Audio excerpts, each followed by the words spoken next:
Hello my beautiful souls, welcome to my YouTube channel tarot with Shipi triple 8। Dear, कैसे हैं आप सभी लोग? आई होप आप सभी लोग बहुत अच्छे हैं, बहुत अच्छे से अपने वर्क कर रहे हैं। चैनल पर आए तो रिक्वेस्ट करूंगी सब्सक्राइब करें इस चैनल को। वीडियो पसंद आता है तो लाइक दिस वीडियो। गाइज, एक जनरल कलेक्टिव और टाइमलेस रीडिंग है, आपसे जितना रेजोनेट करे उतना रखिए। एंड ये reading married, unmarried, male female सभी ज़ोडिएक साइंस की भी है।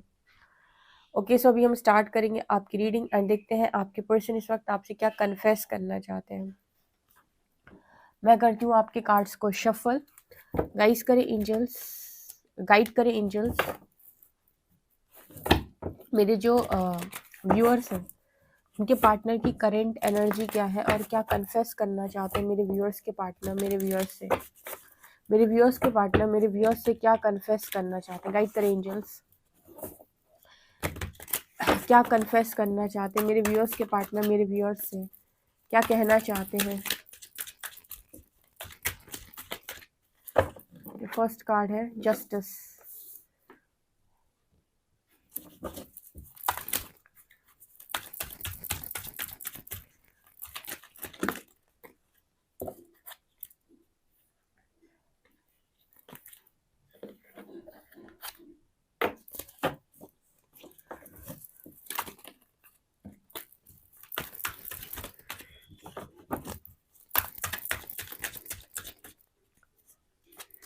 यहाँ पर है 7 ऑफ कप्स,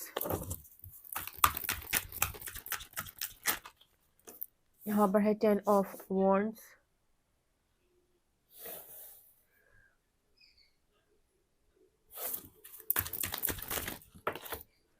यहाँ पर है judgement,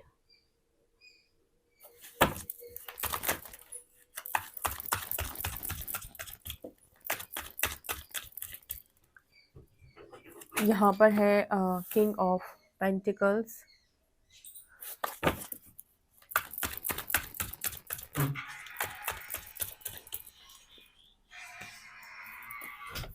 magician, 2 of pentacles,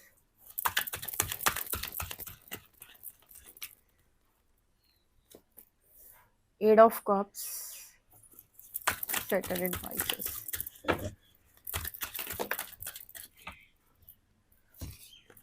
Nine of wands,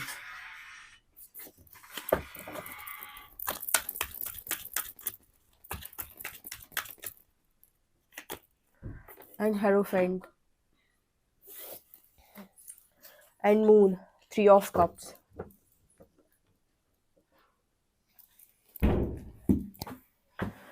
okay guys, तो आपके जो पर्सन है वो आपसे क्या कन्फेस करना चाहते हैं या क्या कहना चाहते हैं। पहला मैसेज जो आपसे बोलना चाहते हैं या देना चाहते हैं।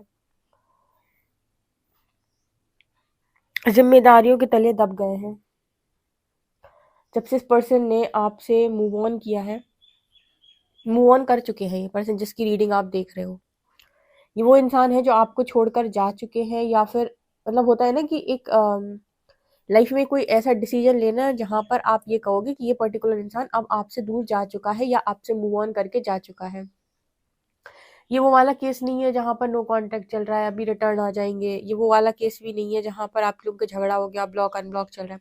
ये वो वाला केस है जहां पर कोई एक ऐसा डिसीजन बना लेना जहां पर व्यक्ति डिसाइड करने के बाद अपनी लाइफ में आगे बढ़ चुका है, और दुनिया की नज़रों में या सबकी नज़रों में, आपकी नज़रों में भी, जिसे हम कहते हैं कि भाई बंदा मूव ऑन करके जा चुका है आपसे। ठीक है, किसी की कहीं मैरिज हो जाना, या फिर एंगेजमेंट फिक्स हो जाना, या फिर उसने डिसाइड कर लिया कि वो किसी और रिलेशनशिप में जाना चाहता है, या वो किसी और रिलेशनशिप में ऑलरेडी जा चुका है। ऐसा कोई कि जहाँ हम कहते हैं कि यार वो तो तुमसे मूव ऑन कर चुका है। यहाँ पर उसी तरीके की एनर्जी निकली है, किसी ऐसे ही व्यक्ति की एनर्जी निकली है जो मूव ऑन करके जा चुके हैं, बट 10 ऑफ वॉन्ड्स के साथ उनकी लाइफ के अंदर बहुत सारी रिस्पॉन्सिबिलिटी बढ़ गई है, जैसे बोझ तले दब जाना। ठीक है, और ये चीज़ इस पर्सन ने जैसे कॉन्शियसली मैनिफेस्ट की है। जैसे कई बार हम कहते हैं कि आप किसी रिलेशनशिप में हैं और फिर आपको यूनिवर्स ने कहा कि आप चॉइस बनाइए, आप इसे चूज़ करते हैं कि इसे चूज़ करते हैं। यानी कि हो सकता है फैमिली आपके अगेंस्ट हो, फैमिली आपको नहीं चाह रही, और यूनिवर्स चॉइस बनवा रहा है कि आप फैमिली चूज़ करेंगे, अपना पार्टनर चूज़ करेंगे। ये मैरिड लोगों के लिए भी सेम मैसेज निकल के आता है कि जहाँ पर मैरिड लाइफ में भी इंसान जो है वो आपको वो वैल्यू, वो कदर दे ही नहीं रहा है, और कहीं ना कहीं फैमिली की तरफ ज़्यादा झुकाव है, तो अगर आपने कहा कि मैं दूर हो जाऊंगा या हो जाऊंगी, तो उन्होंने आपसे कहा कि आप चले जाओ, आप अपने घर चले जाओ। एक मूव ऑन की स्थिति, ये पर्सन ये नोटिस कर रहे हैं कि जब से इन्होंने इस तरह की चीज़ों को आपकी लाइफ के अंदर किया है, और इन्होंने चूज़ की है 10 ऑफ वॉन्ड्स की एनर्जी, जहाँ पर इन्होंने चूज़ किया है कि मुझे, मेरे ऊपर बहुत रिस्पॉन्सिबिलिटी, मुझे सबका करना है, मेरी फैमिली बहुत इंपॉर्टेंट है, या मेरी लाइफ बहुत इंपॉर्टेंट है, या मेरा करियर बहुत इंपॉर्टेंट है। ये पर्सन ना बहुत सारी चीज़ों मैं जैसे कह रहे हैं बोझ के तले दब जाना, यहाँ पर एनर्जी हार्ट चक्र की आई है। देखो, लाइफ के अंदर अगर आप ये कभी कहेंगे कि मुझे प्यार नहीं चाहिए, तुम्हारे बिना तो मेरा काम चल जाएगा, मुझे तो कोई भी मिल जाएगा, ये कुछ ऐसी इल्यूजन्स होते हैं जिन्हें डिवाइन टाइम आने पर ब्रेक कर देता है। ठीक है, यहाँ पर हार्ट चक्र की एनर्जी, इस पर्सन ने अपने दिल पर पत्थर रखकर मूव ऑन किया। यहाँ पर एक और चीज़ नज़र आती है कि ये जो भी इंसान है जो मूव ऑन करके गए हैं, ठीक है, इन्होंने जाकर बहुत सारी रिस्पॉन्सिबिलिटी और उठा ली। अब एक तो आप अकेले, ऊपर से आपके ऊपर बहुत सारी रिस्पॉन्सिबिलिटी। जब कोई व्यक्ति आपके साथ में होता है तो रिस्पॉन्सिबिलिटी भी उठाई जा सकती है कि चलो मेरे पास भी तो कोई सपोर्ट के लिए है। अब आपको रिस्पॉन्सिबिलिटी उठानी है और पार्टनर भी नहीं है, प्रेम भी नहीं है, या जो चीज़ें हैं तो वो कहीं ना कहीं आपके मन मुताबिक नहीं है। इस तरह की एनर्जी इस पर्सन की, जिससे इस पर्सन के अंतर मन में बड़ी गहरी चोट पड़ी हुई है, और हार्ट चक्र की एनर्जी दिखा रही है कि इस पर्सन को ना मतलब प्रेम व्रेम या फिर इन सब चीज़ों से कोई ज़्यादा खासी मतलब नहीं है। और ये पर्सन यही पहली चीज़ है जो आपसे कन्फेस करना चाहते हैं। एक चीज़ कहते हैं ना कि ना किसी का दिल तोड़ो, ना अपना दिल तोड़वाओ, क्योंकि अगर आप किसी का दिल तोड़ेंगे तो फिर आपका भी कोई तोड़ देगा। ठीक है, तो कभी ऐसा मत करो लाइफ के अंदर कोई काम कि आप किसी का आप दिल तोड़ दो, कोई आप किसी की आप उम्मीद तोड़ दो। ठीक है, हार्ट चक्रा में इशू आ जाए तो यहाँ पर दिक्कत हो जाएगी। इस वजह से यहाँ पर निकल के आ रही है एनर्जी। इसके अलावा ना यहाँ पर एनर्जी है कंफ्यूजन एंड 2 ऑफ पेंटिकल्स। जब जब आप अपनी लाइफ के अंदर ऐसे डिसीजन बनाते हो जो आपको नहीं बनाने चाहिए, या फिर आपने कॉन्शियसली डिसीजन ले लिया, या आप बहुत ज़्यादा मोह में थे, कहते हैं कि काम क्रोध मोह लोभ लालच मत्सर, इनके अंतर्गत कभी भी निर्णय नहीं लेना चाहिए। मतलब इनके अनुसार या इनके आपके ऊपर हावी होने के समय पर निर्णय नहीं लेना चाहिए। ऐसे मान लीजिए आप कभी बहुत ज़्यादा क्रोध में है, किसी से लड़ाई हो गई और आपने देख रख के उसको 4 लगा दिए, ठीक है, और उसके बाद फिर आपने क्रोध में आकर शायद उसको इतना बुरा मार दिया कि वो इंसान हॉस्पिटलाइज्ड हो गया, या फिर आपने कुछ और भी उसके साथ ज़्यादा गलत कर दिया। ये सारी चीज़ें पता है क्या दिखाती हैं कि आपने क्रोध में अपना नुकसान कर लिया। इस पर्सन ने भी जो भी डिसीजन लिया है, जो भी इस पर्सन ने कॉन्शियसली इस तरीके की चीज़ों को मैनिफेस्ट किया है, इसके बाद इस पर्सन ने यहाँ पर इनवाइट की है बहुत सारी कंफ्यूजन, बहुत सारा डिले, बहुत सारा फियर। जब हम कहते हैं कि हम किसी के साथ गलत करते हैं तो हम सिर्फ सामने वाले के साथ गलत नहीं कर रहे। ठीक है, उसका दिल टूटेगा, उसका हार्ट चक्र ब्लॉक होगा, बट हमारा खुद का भी बहुत कुछ नुकसान हो जाता है। सो यहाँ 7 of cups and 2 of pentacles, इस पर्सन की जगलिंग सिचुएशन चल रही है, एंड ये पर्सन बोल रहे हैं कि मुझे कुछ समझ में नहीं आता है। क्यों नहीं इस पर्सन को समझ में आ रहा है? क्योंकि हो सकता है ये पर्सन किसी कार्मिक ट्रैप में हो। जैसे ये चीज़ कई बार आप लोगों को रीडिंग में बताई गई है कि जब आप कोई डिसीजन बना रहे हो तो ये मत सोचो कि मैं इसके लिए तो अच्छा कर रहा हूँ। आप एक बैलेंस डिसीजन लो कि आपके द्वारा किसी और का तो नुकसान नहीं हो रहा है। जैसे आप फेक प्रोमिस करके बैठे हो, जैसे बहुत सारे लोग इस तरह की चीज़ें करते हैं मैरिज के टाइम पे। ठीक है, कि बहुत सारे फेक प्रोमिस कर लिए पहले उन्होंने बहुत सारे, एंड लास्ट में उन्होंने कह दिया पेरेंट्स नहीं मानेंगे, या फिर ऑलरेडी मैरिड है तो अपने पेरेंट्स की तरफ इतना झुकाव रखना कि आपसे इतने सारे प्रोमिस करके, आपसे मैरिज करके आपको घर पे लेकर आए, और फिर वो पीठ पीछे वही हरकतें कर रहे हैं मैरिज को ब्रेक करने की, वो प्रोमिस ब्रेक करने के काम कर रहे हैं। तो कहीं ना कहीं आप क्या करने की कोशिश कर रहे हो? आप एक तरीके से कर्मा में आ रहे हो। ठीक है, इसी को तो बोलते हैं फिर कि आपको किस किस तरीके से आपको कंफ्यूजन से आप बाहर आ सकते हो, कैसे आप इन सारी चीज़ों से बाहर निकल के आ सकते हो।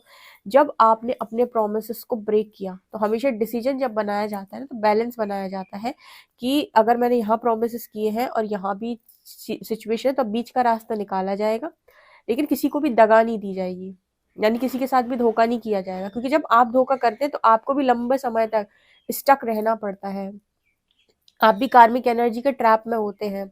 ठीक है, तो यहाँ पर ऐसा नजर आ रहा है जैसे अपने लिए ये पर्सन क्या कर रहे हैं, जस्टिस की मांग कर रहे हैं, ये आपको बताना चाहते हैं। और इन्हें ऐसा भी समझ में आ रहा है कि इनको जो जस्टिस, इनके साथ जो इनजस्टिस हुआ है उसका कहीं ना कहीं रीजन ये भी है कि इन्होंने इनजस्टिस किया है। अब क्या होता है कि दो तरीके के लोग होते हैं। पहले लोग वो होते हैं जो समझदार होते हैं, जो कहते हैं शायद मुझसे कोई गलती हुई होगी इसीलिए मुझे सजा मिली। दूसरे वो लोग होते हैं जो कहते हैं कि भगवान ने मेरे साथ बहुत बुरा किया, मैंने तो सबके साथ अच्छा किया लेकिन भगवान ने मेरे साथ बुरा किया। उन्हें ये समझ में नहीं आ रहा तो उन्होंने किसको क्या तकलीफ दी है। बट आपके पर्सन को ऐसा नजर आता है, अपने लिए न्याय की मांग कर रहे हैं कि मेरे साथ ऐसा क्यों। तो परमात्मा भी एक बार आपसे पूछता है कि आपने किसका बिगाड़ा है जो आपको आज इस लाइफ में ये सब कुछ देखने को मिल रहा है। हम क्या होता है ना कि कभी समझ नहीं पाते कि हमारी गलती कहाँ हुई है। दूसरों की तो तुरंत पकड़ में आती है, सब कर्मा के नारे लगाते हैं, कर्मा होता है कर्मा होता है, लेकिन जब बात काम करने की आती है तो खुद का नहीं वो डिसाइड कर पा रहे होते हैं कि मैंने कहाँ गलती की है या मुझे किस चीज की सजा मिली है। यहाँ पर ऐसा नजर आ रहा है कि अपने लिए न्याय की मांग ये पर्सन कर रहे हैं, और जब जब ये पर्सन अपने लिए न्याय की मांग करते हैं इनके सामने आपका चेहरा आता है कि आप कंफ्यूजन में इसलिए क्योंकि आपने किसी को कंफ्यूजन में डाला। आप जगलिंग सिचुएशन में इसीलिए है बिकॉज आपने किसी से कभी ना कभी जगल करवाया। ठीक है, जगलिंग क्या होती है, जगलिंग का मतलब होता है कि मैं ये करूं, मैं ये करूं, मैं ये करूं, मैं बहुत ओवर थिंकिंग की एनर्जी।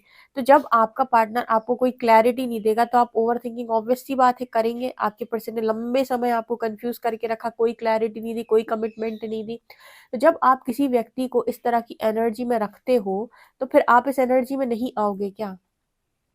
हम तो कहते हैं कि वो हरकत किसी के साथ मत करो जो अपने लिए प्रिय ना हो। कहते कि हमें गंदे शब्द नहीं सुनने तो हम गंदे शब्द नहीं बोलेंगे।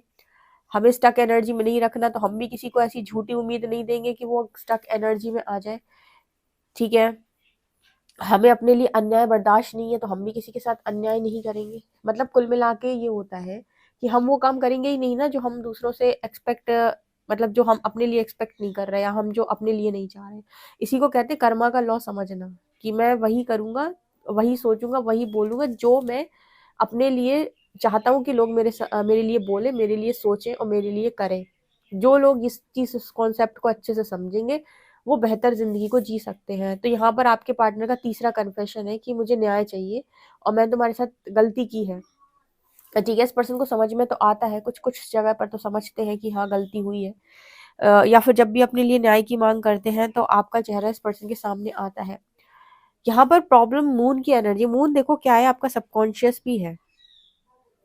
ठीक है, मून आपके पास्ट से आपको निकलने नहीं देता क्योंकि ये मैनिफेस्टेशन भी लगवाता है आपकी लाइफ में। ठीक है, जितने भी आप मैनिफेस्टेशन करते हो वो मून की पावर होती है। ठीक है, तो कई बार ऐसा होता है कि आप सेम पैटर्न को बार बार मैनिफेस्ट करते हो लाइफ के अंदर। जैसे आपने इस लाइफ में कुछ देखा और उस लाइफ उसमें आपने कुछ सीखा नहीं और उसी चीज को आपने दोबारा मैनिफेस्ट कर लिया, और पूरी दुनिया में समय मैनिफेस्टेशन जो है वो पीक पर है। आपको सिखाया भी जाता है कि इसको लगातार मैनिफेस्ट करो, मैनिफेस्ट। कई बार आप कुछ ऐसी चीजों को मैनिफेस्ट कर रहे होते हो जो आप ही के लिए घातक साबित होती है, या कोई पैटर्न को आप बार बार मैनिफेस्ट करते हो, या फिर जैसे अभी मैंने एक कॉन्शियस मैसेज दिया था आपको कि कॉन्शियसली आपने मैनिफेस्ट किया कि सबका तो मुझे ही करना है। आपने ओवर रिस्पॉन्सिबिलिटी क्यों ली कि सबका तो मुझे ही करना है। ठीक है, आप ये भी तो बोल सकते थे कि जितने लोगों की रिस्पॉन्सिबिलिटी है उतनी की मैं उठा रहा हूँ, जिनकी मुझे उठानी है सीधा मैं उठाऊंगा, जिनकी रिस्पॉन्सिबिलिटी मुझे लेनी है सीधा मैं लूंगा। नहीं भगवान सबकी मुझे दे दो, अब मैं क्या कर सकता हूँ, मुझे तो करना ही पड़ेगा, सारे तो मेरे ही लोग हैं, इनमें से किसी को कुछ ना करना पड़े, भगवान मुझे दे दो सारे कष्ट, मैं सबके लिए सब कर लूंगा, मैं सबकी रिस्पॉन्सिबिलिटी ले लूंगा। ये फिल्मी डायलॉग आपने मैनिफेस्ट किया, यूनिवर्स दे देगा। एक्चुअली में बहुत सारी जगहों पर इस तरह की चीजें मैनिफेस्ट हो जाती हैं क्योंकि एनर्जी वाइज हम मैनिफेस्ट करते हो, आपकी एनर्जी वैसी होगी तो वो चीज मैनिफेस्ट भी हो जाएगी। जैसे यहाँ पर मैसेज निकल के आ रहा है कि बहुत सारी मून की दिक्कत। ठीक है, मतलब मन अशांत रहना, कई बार क्रॉस रोड पे रहना तो कभी कुछ सही डिसाइड ही नहीं कर पाना, गलत चीजें मैनिफेस्ट हो जाना, नेगेटिव जल्दी मैनिफेस्ट हो जाना। तो ये चीज यहाँ पर ये भी है। ठीक है, कई बार ऐसा भी होता है कि मन में कुछ और चाह रहे हैं और डर के मारे कुछ और चाह रहे हैं। ठीक है, तो वो भी चीज आपको दिक्कत करती है क्योंकि मैनिफेस्ट वही होता है जो मन में चल रहा होता है, यानी कि जो सबकॉन्शियस में लगातार घुमा रहे हो। तो यहाँ पर ये एनर्जी निकल के आ रही है। इसके अलावा आपके पर्सन क्या कन्फेस कर रहे हैं आपसे, डिवाइन जजमेंट पे 9 ऑफ वॉन्ड्स की एनर्जी, यानी कि ईश्वर ने इस पर्सन की लाइफ में इनके बहुत सारे फियर्स को टारगेट किया है। आपके पर्सन जो है वो उनके बहुत सारे फियर इश्यूज सरफेस आ रहे हैं और डिवाइन की परीक्षा निकाल रहे हैं पर्सन। परमात्मा कह रहे देता हूँ तुझे न्याय, पहले तू मेरी परीक्षा निकाल। पर्सन कह रहे हैं कि मैं चाहता था कि मेरी मैरिज, मेरी लाइफ स्टेबल हो, बट मेरी लाइफ में मुझे स्टेबिलिटी आपने क्यों नहीं दी। हर चीज़ का जैसे आंसर इस पर्सन को धीरे धीरे करके मिल रहा है, और ये पर्सन सिर्फ एक ही चीज़ जो आपसे बहुत स्ट्रांगली बोलना चाहते हैं वो कि आपकी स्टेबिलिटी छीनी, इस पर्सन की स्टेबिलिटी भी चली गई। आपके साथ इनजस्टिस किया, इस पर्सन के साथ भी इनजस्टिस हुआ। आपका मतलब आपके जैसे तो ना कि अपना पलड़ा झाड़ लेना, अपनी ज़िम्मेदारी से भाग जाना। तो लोग ऐसे भी इस पर्सन की लाइफ में हो सकते हैं जो इनकी रिस्पॉन्सिबिलिटी उठाते वक़्त इनकी हेल्प नहीं कर रहे, ठीक है? बहुत सारी स्टक एनर्जी में अगर इस पर्सन ने आपको रखा है तो अपनी स्टक एनर्जी में है। बहुत सारा आपने इस पर्सन मतलब इस पर्सन ने आपसे बहुत सारा इंतज़ार करवाया है और आपको कोई क्लैरिटी नहीं दी ओवरथिंकिंग के कारण। तो ये सेम चीज़ इस पर्सन के साथ भी हो रही है। अगर आपने परीक्षा दी है, इस पर्सन को भी परीक्षा निकालनी पड़ रही, ये एनर्जी है। ओके गाइस, तो ये आप लोग के लिए रीडिंग है। पर्सनल रीडिंग के लिए आप मुझे व्हाट्सएप कर सकते हैं। वीडियो पसंद आए तो like this video, subscribe my channel. Thank you guys.